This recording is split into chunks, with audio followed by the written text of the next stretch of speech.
Hello, everyone. Welcome. I think everybody who's coming should be here or is coming. So how are we doing here? Okay. So welcome all. I'm going to be speaking on a topic that might be germane to you all or new to you, but very familiar. We're going to be speaking today about generational trauma and what generational trauma is and how it involves our lives and how it's viewed and how it's coming through our cultural piece of being Latin Americans or coming from a Latinx background. My name is Sergio Ocampo. I'm a psychotherapist. I am a generational traumatologist. It is a person who studies generational trauma, works with generational trauma, and actually I work as a therapist to help people heal from this. I'm a somatic experiencing practitioner. So the basis of my work is somatic work to begin to work with the embodied emotions of trauma in the body and also in the psyche and the mind. I am a board director of Somatic Experiencing International, which is a body that teaches somatic experiencing around the world. I work with Dr. Peter Levine, who's actually the founder and originator of this work. I was recently in the UK on a retreat with 30 clients working specifically on generational trauma just a couple of weeks ago. So my work continues in the study and also in its application. My talk today will be one that is practical, but also in depth to what is the process of generational trauma, how it affects us, how it's really imbued in our daily lives, more than we can imagine, more than we really know. Not only historically from our memories and our books and what we write about it, but how it lives inside our bodies through our emotions and our lived experiences in our families. The topic is large. I teach about it all the time and I write about it. We can't really go through all of it in 1 hour, but I want to give you all a flavor of what this is. I am originally from Mexico. I crossed the border in Sonora. I live in a small Sonora border town. I crossed here alone illegally at the age of 14. I've had the American experience and the Mexican American experience and the Mexican experience in this country. And the traumas my country has undergone, I feel them, I sense them, and they affected my life, my family, and they're still echoes. And this is why I named this talk, Echoes of the Past. The echoes we feel so subtly, yet they're so powerful inside all of us. But before we begin, before I really go into my talk, what I always do in all my meetings is to actually bring us together in a space of rest, in a space of being together, not in our heads, not in our minds, but to come into our body. This is a very somatic way of what we call arriving and orienting. So what I'd like to invite you to do now is to begin to bring your eyes out, wherever you are. If you see me through your screen, what I'm doing is I'm bringing my eyes out into the world. And what I'm doing with that is allowing myself to notice everything that's around me, all the different colors and the shapes and the forms, all the things that are here, and not being too judgmental of what this is, but just notice the textures and the coloring, and almost being like a small child as I am doing, noticing everything just for the first time as I arrive in a new room. Maybe I see things I've never seen before.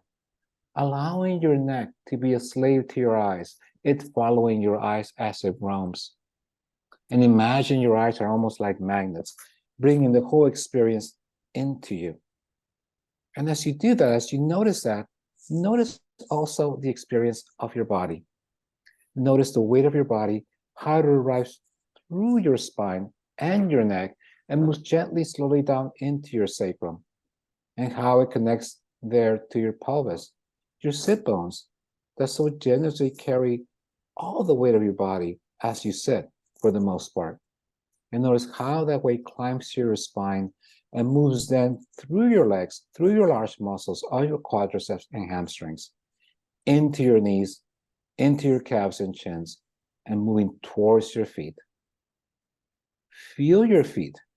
Notice your ankles and maybe bend them a little bit. Flex them and notice how the ankles connect to the feet. And just notice through the echoes of your socks and your shoes, or your socks, or maybe your bare feet, notice the floor.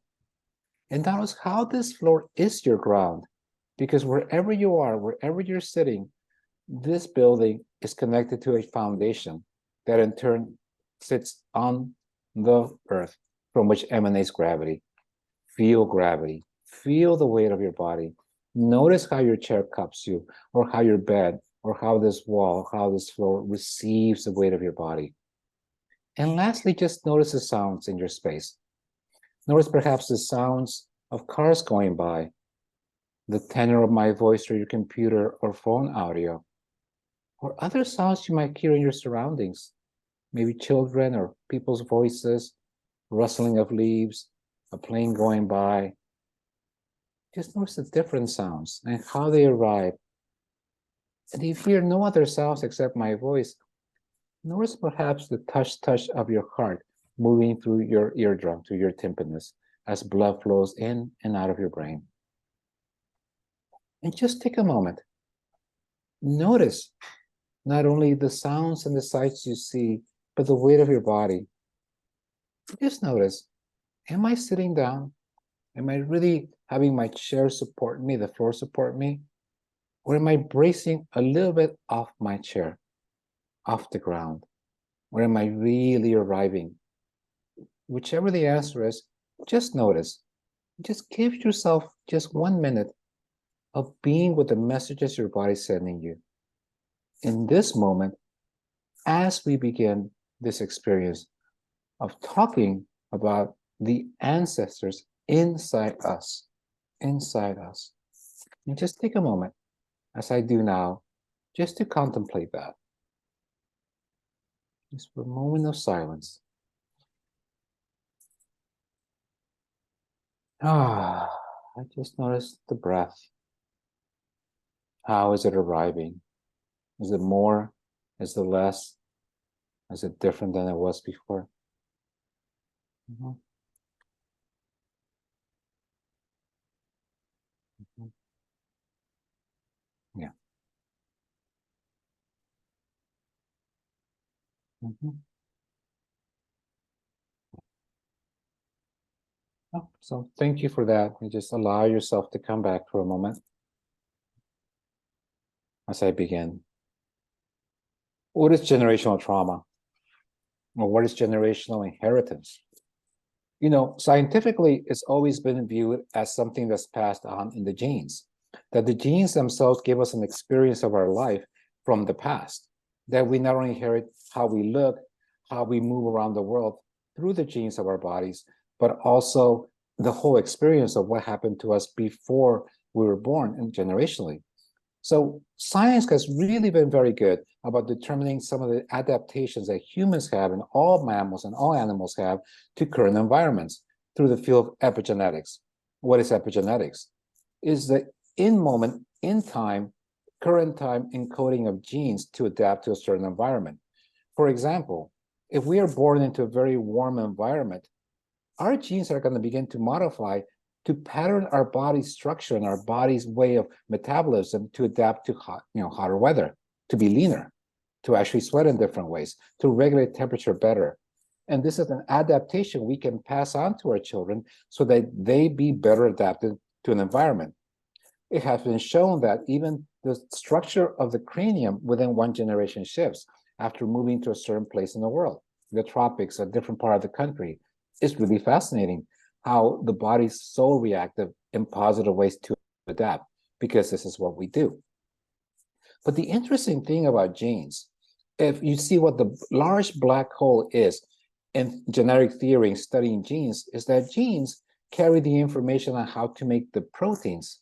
The proteins are the building blocks of life, the building blocks of beings, the building blocks of tissues, but they carry no information on how to structure it. There is no information anywhere how to make a nail, a finger, a vein, an artery, a heart. It doesn't exist anywhere. So the larger question has been since the 1920s, how is it possible this is happening? And there's many theories as to how this might be structured, but nobody really knows. So there is no blueprint for being human. There is no blueprint how we are. When we feel the past, you see families, you walk into a family's home, and have you had the experience that when you walk in somebody's home, there's a certain energy to it, a certain emotional experience? a certain way that you feel when you notice each other's families. Yours, for example, you know it well.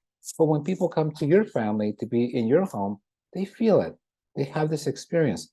There's almost like this emotional field that surrounds us, that we know each other just by the feel of each other. Dogs certainly know that. They're actually very, very perceptive to the emotions of others, and they feel the differences in people. So again, I'm speaking about this kind of feel, this kind of feeling we have. Not to bore you with too much science, there's a man named Rupert Sheldrake, a Dr. Rupert Sheldrake in Britain, who's been studying plants and how they become plants, how they become structures. And the biggest dilemma was, there's these hummingbirds in the tropics and all over the world that are adapted only to feed and pollinate certain orchids or certain plants. The hummingbirds need these plants to actually live, to survive. They can't feed off any other plant. Their beaks are specifically adapted to this. So how did the plant know how to make this flower be exactly this way so only this hummingbird could actually feed off it? And how did the hummingbird decide to, okay, I'm going to change my structure over God knows how much time to adapt to this plant? Who did it first? Notice that interplay, somebody or something had to do it first before the other. Otherwise, it's impossible. This plant can never survive. It can never be pollinated. So if we begin to see these really interesting experiences of how an oak tree becomes an oak, even though there is no oak information, what's really happening is that there must be some kind of field that holds all the information that actually pulls in the genes, the cells, to become an oak tree, to become a human being. And nobody has proved that this is possible. It is named in term a morphogenetic field or a morphic field. We can look it up. And this field contains all the habits of nature, all the information of what it takes to have an oak tree, to have a human being. And if this is true, that this is how it's working, this field, almost like this repository, is actually pulling living things to become what they are. An amoeba cell, a tree, a human being, a dog, even a dinosaur. And that this field or this repository of information exists somewhere.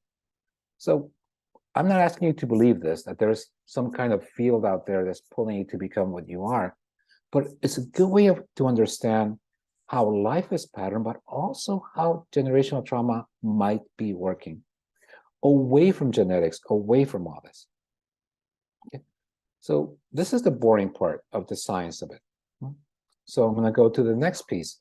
This is the emotional piece, our generational trauma.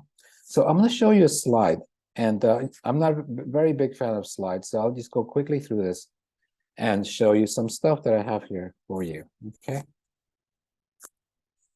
Yeah. Now, hopefully everybody can see what I'm going to show. So we're talking about the generational tree. And what we're really speaking of is our ancestors. And, if you see that trunk, that's us. That's who we are. That's what we are. This is what we become in this life. But we're all dependent on all those branches, all that life-giving experience that comes directly from the past, that informs every single sinew, venue, and undulation of that tree. Notice how it is unique probably from any other tree in the savanna. And this is the African savanna, by the way. And this is an acacia tree. Giraffes feed off it. That's why its branches are so high, to protect itself from those darn giraffes. This experience is coming from the past. And again, when I open, is it from our genes? Is it from, our verbal stories, our oral tradition, that we become who we are? Or is it just because the way my mom and my dad and my grandparents were that I knew, that created me?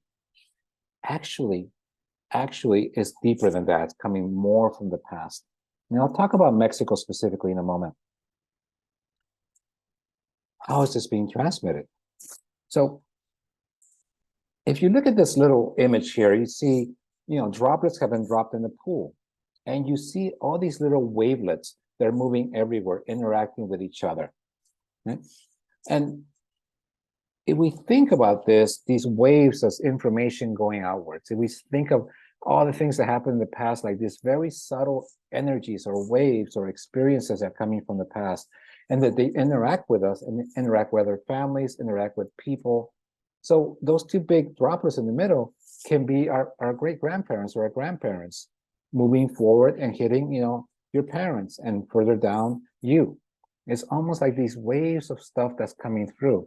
And we actually do feel it, when we have these emotions, emotions come in waves. And I'll say more about that. So what is the past that doesn't work, right? There's two things that are coming from the past. The resources and energies and power and experience and wisdom and abilities of the past are also coming through us because, our ancestors had to survive. They had to survive terrible experiences through thousands of generations. If we happen to believe in evolution, imagine what those ancestors had to go through to actually have us come into this world. From an African savanna full of predators and enemies to survive that, from being an arboreal species that is living in the trees to now being human. All those experiences are still there and they're coming through us, but also all the learning and all the wisdom, the energy, the connection, the love that has formed humanity is also there coming specifically through our families, specifically in this way. And we sense them in both ways. We have all these abilities and we also have these shortcomings, points of distortion. What I'd like you to imagine is that how does this transmit it?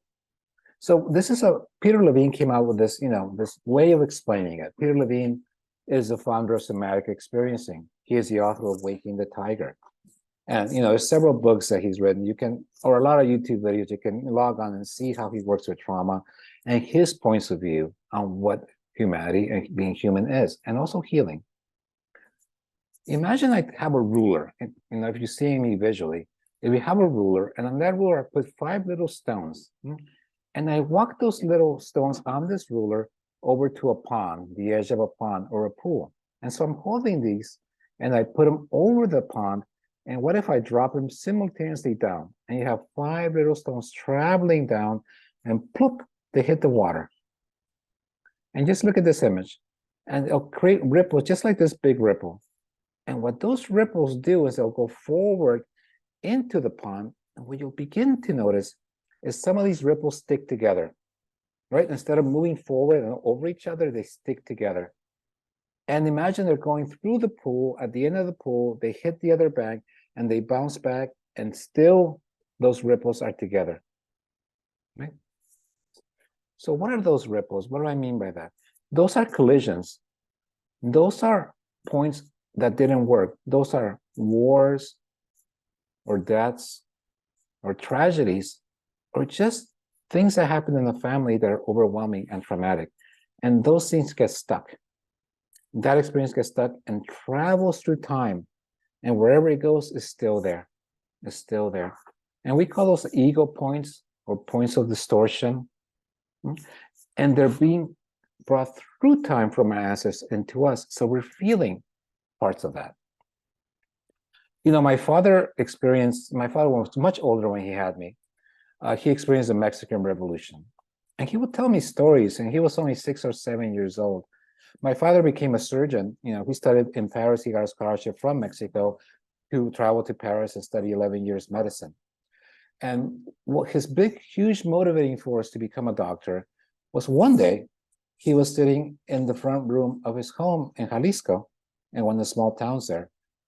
And somebody knocked at the door or stuttered to the door. And my father, being a child, he, of course, curiously went, opened the door, and the screen door was in front of him.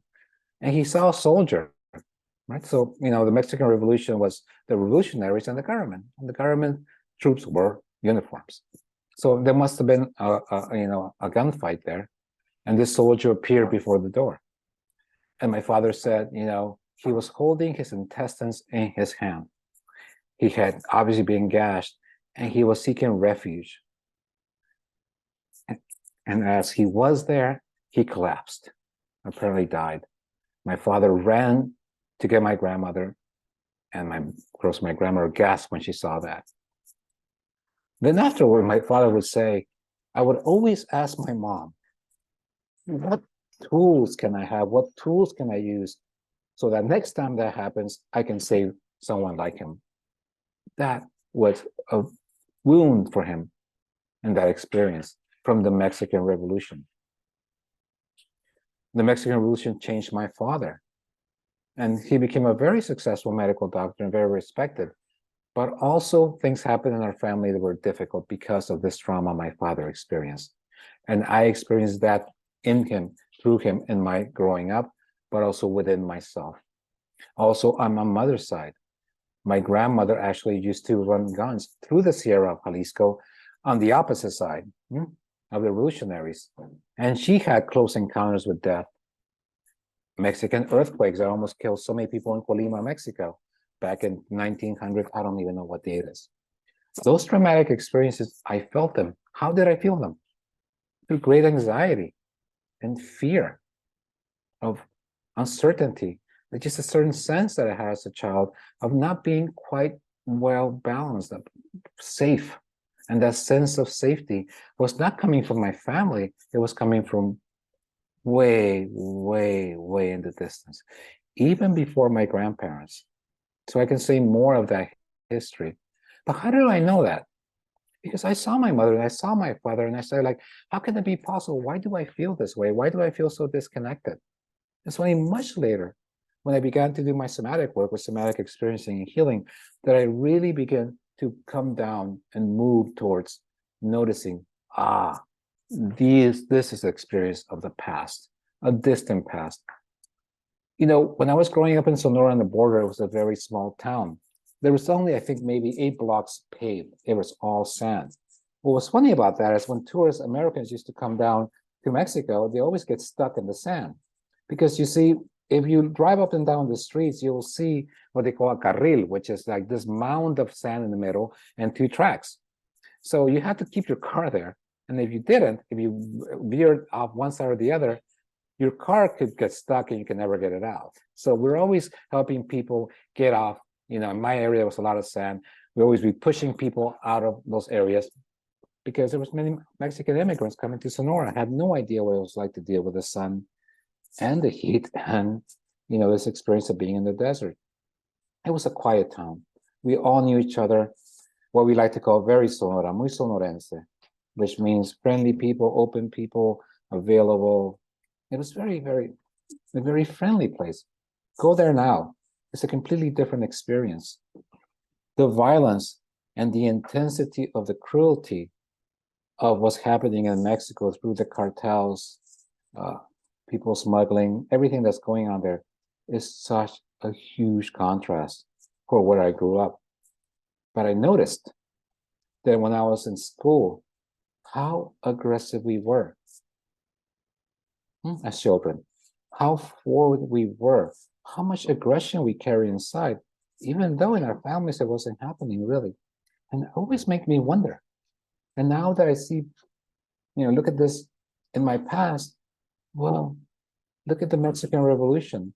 1 million people died in that experience, death, a population of 15 million people. The casualties were probably 3 million, because that's the way the numbers work when you have this kind of rate of death. It touched everything in Mexico and also initiated the first huge wave of immigration to the United States of people from the south of Mexico escaping to the north, to Los Angeles, to Texas, to Arizona, points north. That's not what we have now, is the third or fourth generation of Mexicans in this country. That's the echo of the past. Those experiences of a Mexican Revolution. And how do we get to the Mexican Revolution? Well, how many couple of hundred years of exploitation by a government that was exploitative to begin with, and the conquest of Mexico, and the subjugation of Mexico by the crown of Spain. And before that, what was happening in Mexico as well with the native experience. This is generational trauma. What about us as Latin Americans, as Mexican Americans, as Latinx folk, that we're experiencing some of that? Even though we might not have grown up in Mexico or had that experience there, we're feeling it, we're sensing it. It's in us, it's very deep in us. And it doesn't have context in this country, because this country, well, overall has a different experience coming from Europe. But we come from the South, and from the South we have this other experience that dates back many, many centuries. And and this dates back even before the conquest to Spain and the subjugation of the Muslims in the south of Spain, the whole conquest that took place in the Inquisition. It's just layer upon layer upon layer that we experience. So, we feel the larger past. We feel the past experiences that have been had by us as humans. And here on your lower left, I have, the Big Bang. It all even started back then with this violent explosion of the universe, and that's still there. I remember hearing a rabbi in Israel say, a very spiritual person, say that beyond all the work that I've done, I still feel the trauma of the Big Bang. I never understood what that meant until I really realized, he's really being connected in this deeper experience of everything that's ever happened. The farther we go back, the more and more we see how everything is connected. So the past, these echoes of the past that I talk about. By the way, I am able to field questions if you have any. You can just open your microphone because I cannot see raised hands or see people very well. So if you want to just ask a question, please throw it out there. I'm here.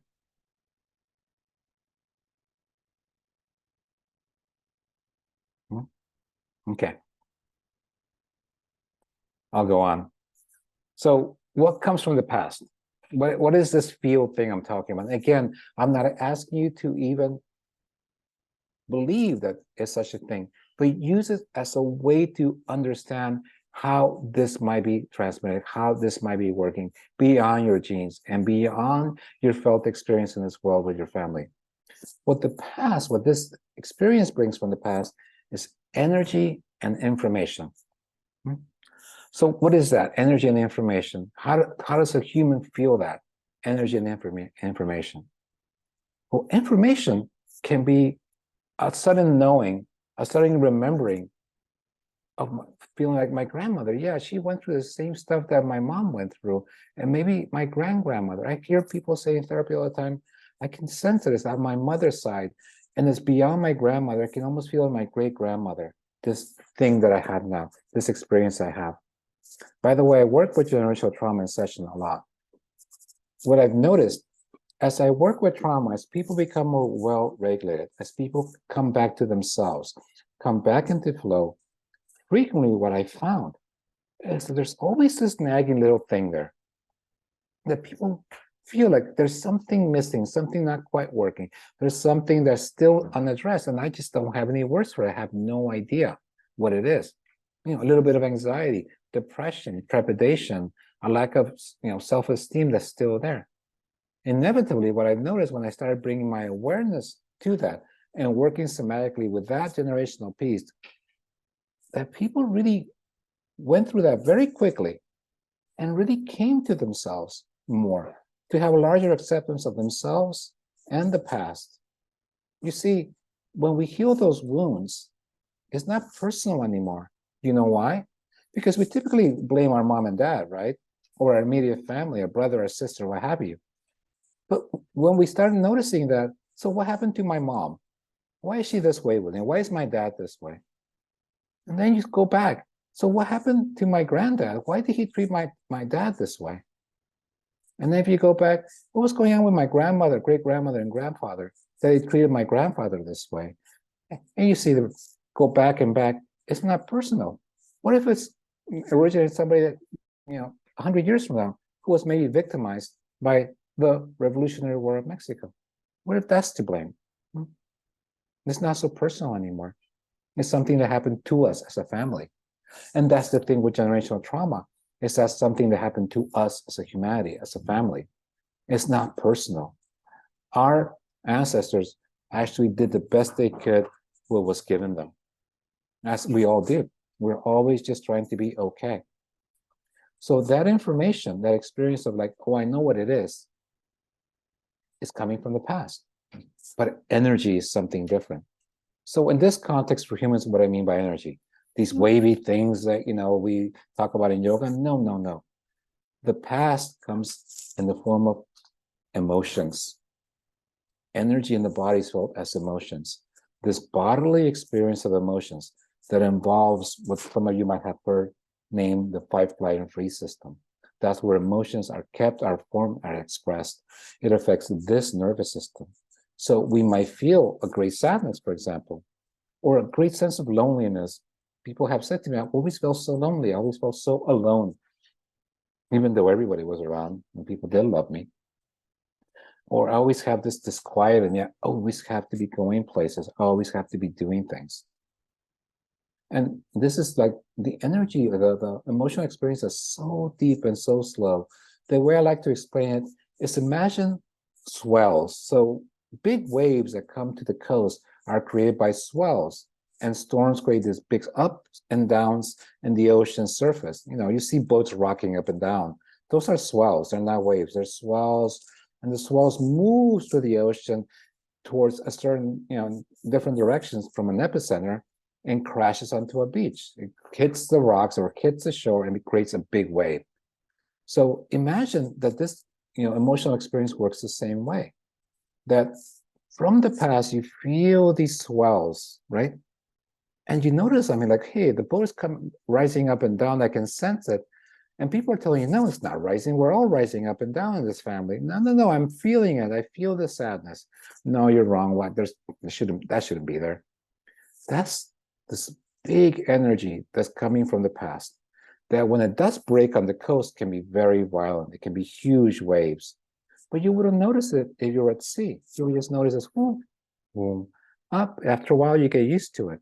So there's a lot of water that has to move to make those waves and the thing so big as an ocean. If you try to make those waves happen yourself, you will need explosives. You need something very powerful to create something so huge. That's generational trauma. Those emotions come forward in this way. And because they come forward as emotions, we can work on them. Okay? So as we work with those emotions, we can actually heal from them. So they're actually physical. And this is the part that, for some of us who don't know what somatic work or somatic experiencing especially is masterful at deactivating trauma. What is trauma? The big emotions that get stuck in the body of fear and rage and freeze disconnection. And that's really the base of probably all mental disorders, the beginning of them. And most of them come from childhood. So when we have this old stuff coming through us, we don't even notice it's there, but it's very much there. In Latin America, we have layer upon layer upon layer of this. We have grown very organically from a conquest into the subjugation of a people. So in us, and a lot of us live all this experience of being subjugated, of being dominated, and also being part of the other culture that came here, and being part of the religion that imbued all of it, and the ancient traditions that are still here, that we carry, even in our language. I lived in Spain for a bit. I lived in Europe for 10 years, but I lived a couple of years in Spain, and I was speaking what I spoke in Mexico, Spanish, according to me. But a lot of times folks were like, what was that? What was that word again? And I repeated like, well, I never heard that word. And, I really became amazed at how many words are indigenous that I use every single day, from the north of Mexico, from the south of Mexico. They're just part of the parlance of Mexico. But in Spain, they have no idea what we're talking about. Like, well, what chamaco? What is that? Chamaco means little kid, and in Yaqui indigenous language in Sonora, we use it all the time in our chamaco, chamaca, which is just a kid. I was a chamaco. I'm not anymore. So it was very common. They have no idea. So many words. So our roots are imbued with both cultures. And that's the contradiction that is involved, that we're carrying the experience of a culture that came to dominate by a culture, and a culture that came to be subjugated. All the trauma of what happened in Mexico and all of Latin America, all the way to the South Cone, that it was a horrible experience. It was a horrifying experience. If you read about it, it takes your breath away. Last night I was listening to a podcast talking about Bartolomé de las Casas, which was the Bishop of Chiapas in Mexico, that was an advocate for, stopping the slavery and enslavement of Native people. But at one point, he was for, African slavery. And he also believed in natural slavery, that some folks were meant to be slaves. That was okay. And he was advocating for a more compassionate subjugation of people. Yeah, we're still going to serve the Spaniards, but we're going to do it. They're going to do it with more compassion, and that was the times we lived in. And it carries through in our culture. Well, at least I can only speak to my own culture in Mexico and where I come specifically. What did our parents teach us? What did the culture teach us? Be quiet. Don't say anything. Go along. Work hard. Don't raise any voices. Don't bring attention to yourself, and just push forward. Right? We come into a country like the United States where the opposite is the culture. You have to really state yourself. You have to move forward. You can't fall behind. And so we fell behind because we don't speak up, because that's our culture. This is our trauma. This is our experience coming from the past, coming from Spain, coming from that whole experience. It's part of it. Yeah, it's a culture. We're taught that by our parents, but it's deeper. Keep your head down. Don't pull your head up. Look what's going to happen if you do. Back then, punishment was extremely severe. In Spain, in pre-Hispanic or Hispanic Mexico and Latin America, and you can read the annals, it was pretty terrible. We learned from a very early time in our experience in Mexico to be quiet, to just go along, do your work hard. That's your ticket out. So do you remember how I was talking about, this experience of all these, if you see those little, ripples, how they get stuck at certain points, you see the stuckness of these intersections, they create points. They're different points of everything that went wrong in our ancestry, all that stuff from the past that went wrong, that didn't work, all the traumas, all the wars, everything. So those are coming as a way towards us in a distorted way. And those are those ego points.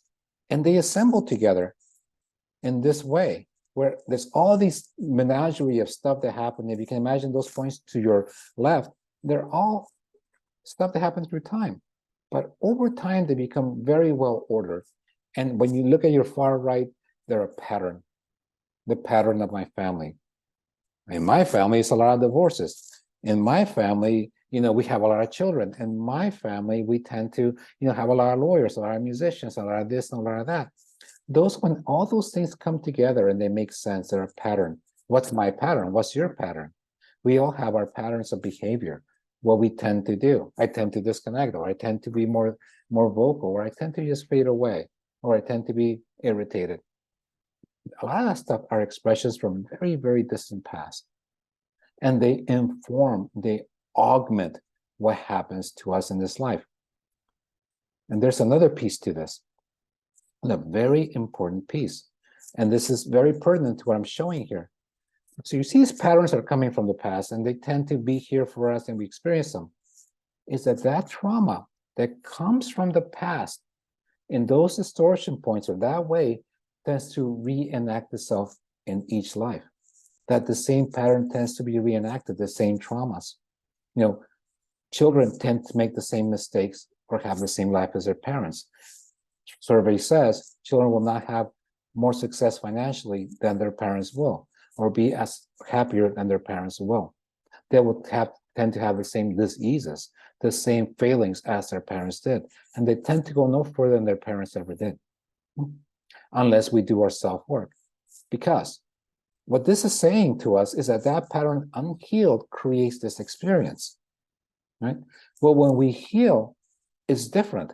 Then we have an opening for all the resources from the past to come through. Right? So we're interconnected, all of us together here. But also the generational piece is connected to everything bad that happened. I'm talking about negative stuff, but also is connected to all the resources, all the wisdom, all the strength, all the resilience from the past can come through us. And that's all the skills and talents and abilities that really create for happiness, for growth, for flow, for a return to wholeness. So when we work on this trauma that comes from the past and begin to deactivate it, resolve it, heal it, then it opens the door in our bodies, in our experience, for all this resource to come from the past. All the good things that come from our ancestors, our mothers, our great-grandparents, everybody from the past. I was talking about Spain and the indigenous people. On both sides, there's tremendous resources that we can tap into if we choose to. The wisdom and the time of the indigenous people on this continent, the love of the land and the experience of working with it and on it and being connected to it. It's a deeper experience. I've experienced it myself as I've done my self-work. I'm more deeply connected to my culture, more deeply connected to Mexico, and its very, very roots, a larger understanding of myself. And I think that can apply to all of us from anywhere in the world.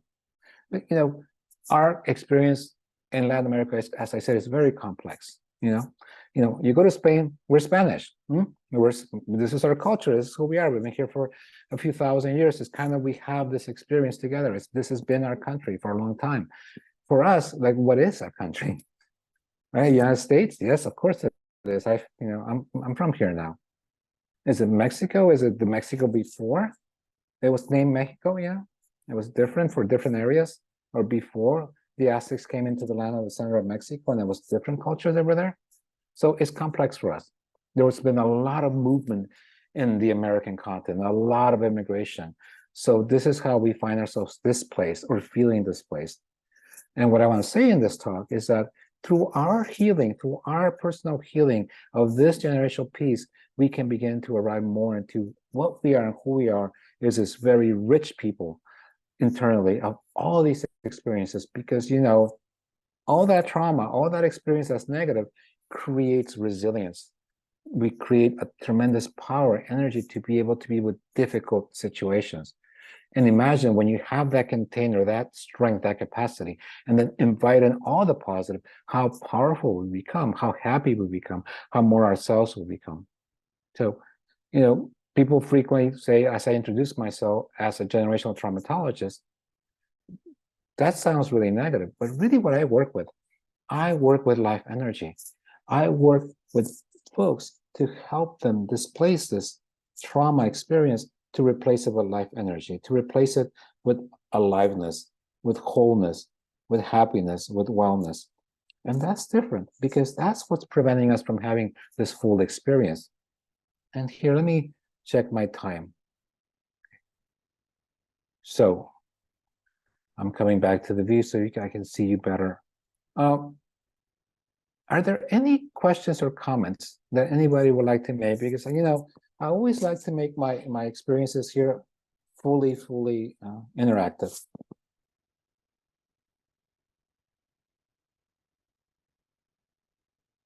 I'll give you just one more moment, because I really can't see if anybody's raising their hand or can speak up. And I'm pretty sure that we're set up so that we can actually hear you if you unmute.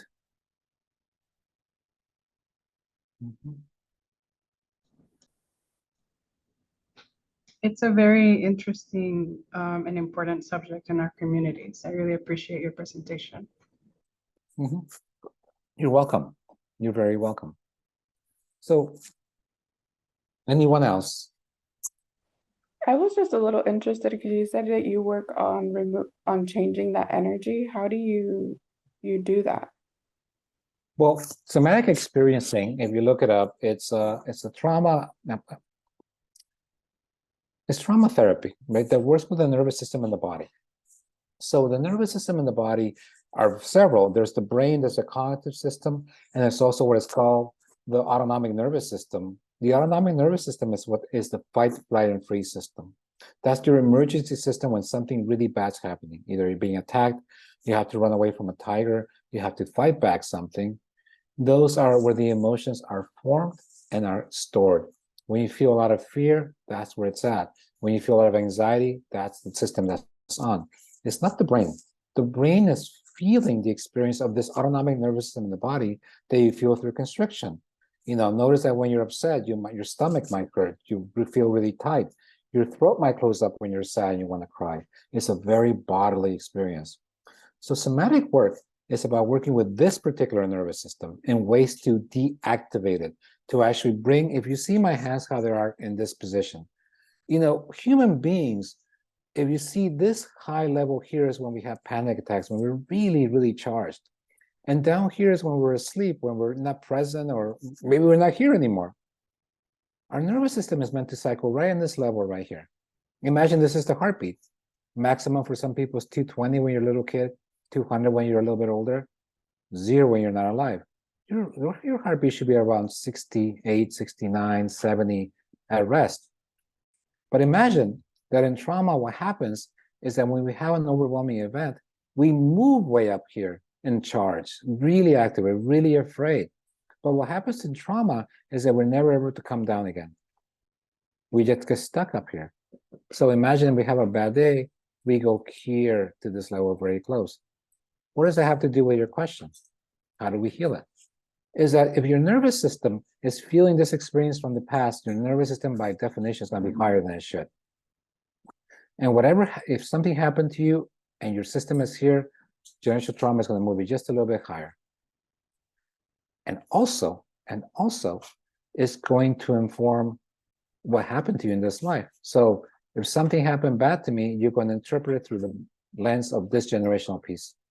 It's going to be all about it. So what do we do in somatic experiencing? In somatic experiencing, we meet, and as we do this work, we deactivate the nervous system. By every session, we bring awareness to the body, and when the body becomes aware of itself and feels in a safe space, it begins to discharge, it begins to literally rewire. Because why? When they're talking to Sergio, say, and they're feeling a lot of fear, a lot of anxiety, they're feeling the fear, right? But when we begin to slow it down, the nervous system says, wait a minute, I'm sitting in this office, I'm here with Sergio online, and he's pretty safe. I don't think he's going to attack me at any moment. And really, he can't, he's online. So why am I so nervous? Why do I have so much fear? And the nervous system will automatically say, like, that doesn't work. And we'll begin to try to reverse it and deactivate that slice of it. So your nervous system comes down a little bit, comes down permanently, just a teeny little bit each time. So this is how we heal generational trauma. Because as I said, if this is what's happening, the fears from the past, we feel it in the here and now, we work with it and we deactivate it. And we deactivate it. I hope that makes sense. I'm trying to reduce everything to what takes a whole day in professional training to explain to people how this works. So in the professional training, it's a 4-day beginning one experience of explaining to people like what trauma is. And I've said it in maybe, I don't know, a few minutes. So I know it's rushed, but there's a lot of videos featuring Peter Levine explaining what trauma is. But the same that works for trauma in the here and now, from PTSD, war trauma, developmental stuff, early life experiences, birth even, is the same what we use for healing generational trauma. Yeah. Anyone else? I have a follow-up question. Sure.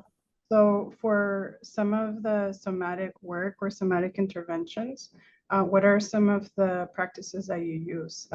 In my clinical work, I've used EMDR and resourcing to get support from ancestors or have a safe place that includes ancestors. What are some of the clinical interventions that you think are helpful for somatic work in minorities and different cultures? Well, I really can't go into clinical interventions with 12 minutes left, but I would say what I use is somatic experiencing. And, in general, what we do is, it's really interesting that take a moment, all of you, if you will, just take a moment. You remember how when we started, we just arrived and we're more in our seats, perhaps? What I'd like you to do with my invitation, only if you're willing, just notice behind your right shoulder and your left shoulder. And ask yourself, if you had to put your mother behind you, if she had to stand behind you, whether your mom is here with us or not, where would she go? The left shoulder or the right shoulder? So allow yourself to do this in that moment. So once you arrived at where she would be, of course, your father, whether you know him or not, or he's here with us or not, he goes on the other shoulder. Right? So just notice now in this moment, who is more present, your mom or your dad? And what I mean by that, who draws your attention more? My dad, my mom? And just notice, like, which shoulder are they more behind me? What's heavier? What's more present? And as you do that, then notice if I see my life now, what I'm going through, where is this most coming from? My struggles, my ethnic self, my experiences that I bring into this country. My left or my right? Take a moment, just take a moment. Maybe close your eyes and feel into it and just notice. And as you do that, notice your chest, notice your heart. Notice the messages your body's sending you in this moment. Just notice the messages your body's sending you. What do I mean by that? The sensations. Your lungs, your breathing, deeper experience in your body. And what it says to you. We take a moment. You know, it might be something that's been bubbling up all day and it's been here all along and now it's coming up more. Or something that you know, a feeling that you know very, very well. Or it can be just images cycling through your mind, memories of people that you knew, images of pictures you've seen.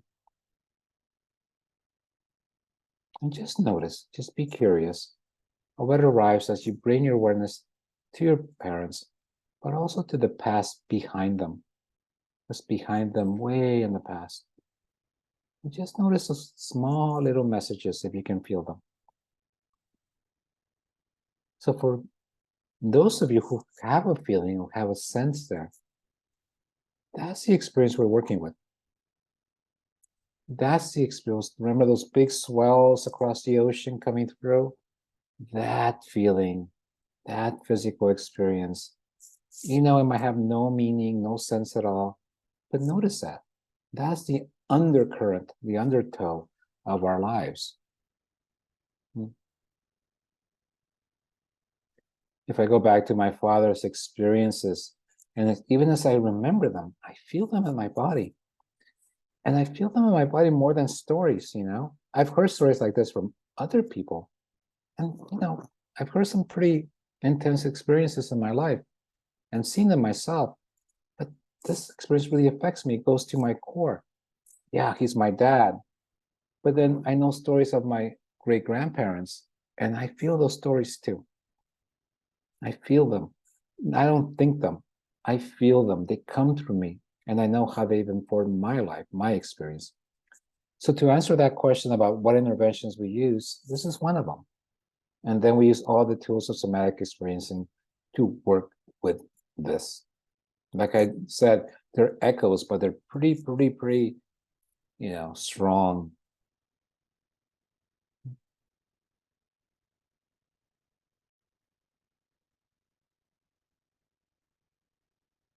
Anyone else have questions or comments or their own experiences or their own cultural experience that somehow fits in this way? Yeah, I have a question. I'm wondering how important you found it in your experience with generational trauma um, for clients to know the information piece, to know facts and information about their um, prior generations. You know, I work with adopted children that have been adopted as, you know, even at birth, and are adults now and have this experience of disconnection and aloneness. And for them, there is no information. There isn't, but there's all the emotions. In part, to answer your questions, sometimes it's not so important. It's really that energy piece that we saw in that slide before. That's really important because you can have pictures and images coming through, but what affects our lives are not those, are the emotions. Those are affecting our mental health and how we act in this world and how we don't act in this world. So it is the emotions that are more powerful, I think, you know. You know, what really happens in trauma therapy of this sort, you know, when we work with generational trauma is that people, suddenly you see the resolution come through, you see the, you know, the light coming through. It's almost like people in some ways are reborn when we work with somatic experiencing. More energy, more life, their skin feels softer, they feel, you can see the glow. And then what happens afterwards, frequently people have images come through like, oh my God, I have this feeling about my great grandmother, this and that. And that's when the information starts flowing. you see the emotions are really blocking all that information. You even, even if you try, you can't really reach it. But sometimes when you do this work, suddenly it comes through. Suddenly it comes through. I'll give you an example. This is Peter Levine. He does a lot of demonstrations, public demonstrations for, therapists, etc. And he had this session. He was working with this woman who had chronic migraines, yeah? And, she kept banging her head. She kept banging her head against the wall in exasperation. And this is something that was traumatic from her early childhood. So he did a few sessions, but it was not resolving fully. So about a couple of years later, her son had a ski accident, right? I think, yeah, a snowboarding accident. And he sustained a concussion. And he had issues with this concussion. So Peter worked with him on a couple of sessions through that. And within a couple of sessions, he was able to resolve the symptoms of concussion. And what I mean by that, aggression, nausea, displacement, lack of concentration, he was able to resolve this somatically. So what was really interesting, talking about the field that connects to people, when this child healed that, this woman, his mother, actually reported the headaches were gone. They disappeared. She never had headaches, migraine headaches ever again. So notice the connection between families, how powerful they are. And that happens exactly. When people do this work, suddenly they start getting phone calls from people they're estranged with, or new information about their parents. Like, oh, this world opens up of connection within the family. Family members start getting along together very well when they didn't. And you have nothing to do. Maybe you're not even there. I hear it over and over again. So my story is really about communicating how generational trauma is real, how it's possibly being transmitted through this field that we all feel. And incidentally, when you marry into a field, it also begins to merge with you. When you come into a relationship with it, in intimate relationships, you begin to feel it. And it begins to affect you and trigger your own feel. So that's why intimate relationships can be a little bit complicated, because we begin to trigger each other in those old generational patterns, right? And the last thing is that this is not a life sentence, that this is imminently healable, that we can heal permanently from this. And to leave you with the Indigenous Americans and what their belief was, I think it believes from the Plains Indians, that the Indigenous people of this area believed in the seventh generation, which is, upon the seventh generation comes forth a healer. And he or she will heal themselves and heal their family and their ancestors. What does this mean? Is that when people heal themselves, they heal this field that goes back in time and goes forward into the world, forward through our children, but also into the family that comes forth, even from our sisters or brothers or cousins or nephews. We heal that portion of it. So we not only heal ourselves, but to extend our belief that we also heal all these ancestors who could not heal when they were here, that they too, a part of them heals and they become better wherever they are.